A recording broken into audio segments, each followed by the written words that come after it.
A Bíblia diz que a Terra é plana? Bom, para começar esse vídeo eu separei um conjunto de versículos e através desses versículos a gente vai ver o que as Escrituras dizem sobre a forma da Terra. Começando lá pelo livro de Jó, capítulo 38, versículo 14, onde diz: a Terra toma forma tal como o barro sobre o sinete. E em outros termos também, eles usam anel de selar. E como vocês viram nas imagens, tanto o anel de selar como o sinete, eles tinham o propósito de lacrar as cartas, deixando esse formato que é bem interessante. Agora, lá no livro de Gênesis, capítulo 1, versículos 6 ao 7, diz que Deus fez um firmamento no meio das águas para separar as águas que estavam acima do firmamento das águas que estavam abaixo do firmamento. O que seria esse firmamento? Bom, na cosmologia bíblica, seria o domo sólido, como diz lá no livro de Jó, capítulo 37, versículo 18, que diz que o firmamento é sólido, como espelho de metal fundido. Juntamente a isso, eu te pergunto, aonde estaria esse firmamento que separou as águas acima das águas abaixo no modelo da Terra-bola? Aonde está esse domo sólido que está descrito ali no livro de Jó? Também no livro de Jó diz que Deus está lá no alto, caminhando pela abóbada do céu. E aí está o que seria o significado de uma abóbada e o formato dela também.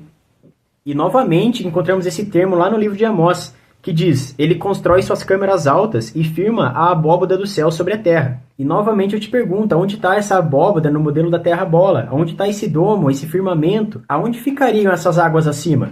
Agora, indo lá para o livro de Salmos, tem várias passagens bem interessantes, que dizem que Deus firmou a terra sobre as águas e nada poderá abalá-la.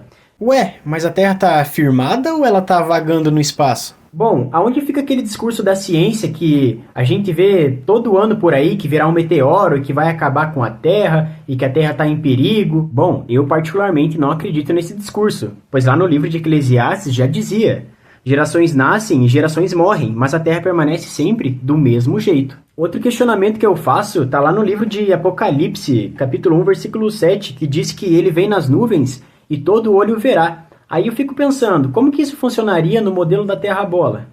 Você percebe que fica tudo mais complicado ao tentar encaixar esses trechos nesse modelo? E há muitas passagens reafirmando tudo isso que eu disse.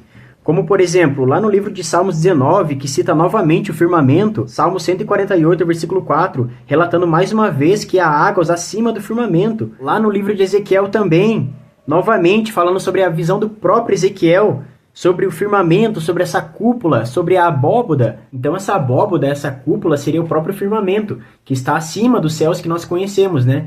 E ninguém conseguiria chegar até ele. Mas a pseudociência ama usar daquele discurso de que a gente voltará à Lua, de que a gente vai colonizar outros planetas, vai colonizar Marte. Mas, novamente, as escrituras já diziam, por exemplo, lá no livro de Amós, lá no livro de Obadias, que quem tentar alcançar os céus, Deus derrubará. E assim como lá na Babilônia, que tentaram construir a Torre de Babel para tentar alcançar os céus, hoje o ser humano continua com essa mesma prática, hoje com foguetes. Final launch of Endeavour, expanding our knowledge. Então entendam, Deus fez uma terra perfeita para nós habitarmos, ficarmos aqui e desfrutarmos do que há nela. Os animais, os próprios frutos e até os astros, tudo foi feito para nos servir. Agora os céus só pertencem ao Criador.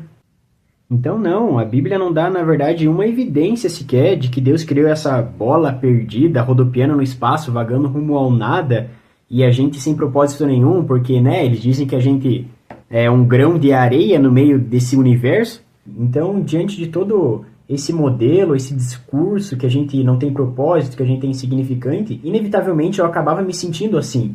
E gerava várias crises existenciais, eu tinha direto crise existencial, crise de ansiedade, por me sentir mesmo insignificante.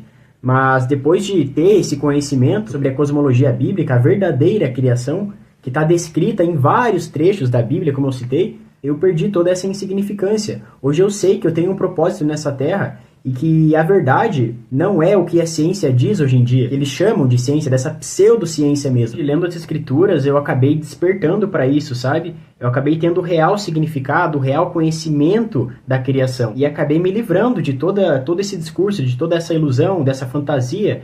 Sim, é muito bonito esses planetas girando mesmo, sabe? Planeta não sei a quantos anos-luz daqui, planeta de algodão doce que chove gasolina. É uma coisa bem atrativa, assim, pra mente, sabe? Porque deixa você criar várias ilusões, né? Fantasia mesmo. Mas assim como está escrito, né, nas escrituras, o conhecimento dos homens é loucura para Deus. E hoje o meu conhecimento está alicerçado nas escrituras, que é ali que está a base da vida, os princípios da vida. Então eu digo, leiam as escrituras, se aprofundem nas escrituras, porque é ali que está o real significado da vida. E é ali que você vai encontrar o seu propósito. Bom, espero que eu possa ter acrescentado no entendimento de quem me ouviu e que o Pai abençoe a vida de vocês. Até mais.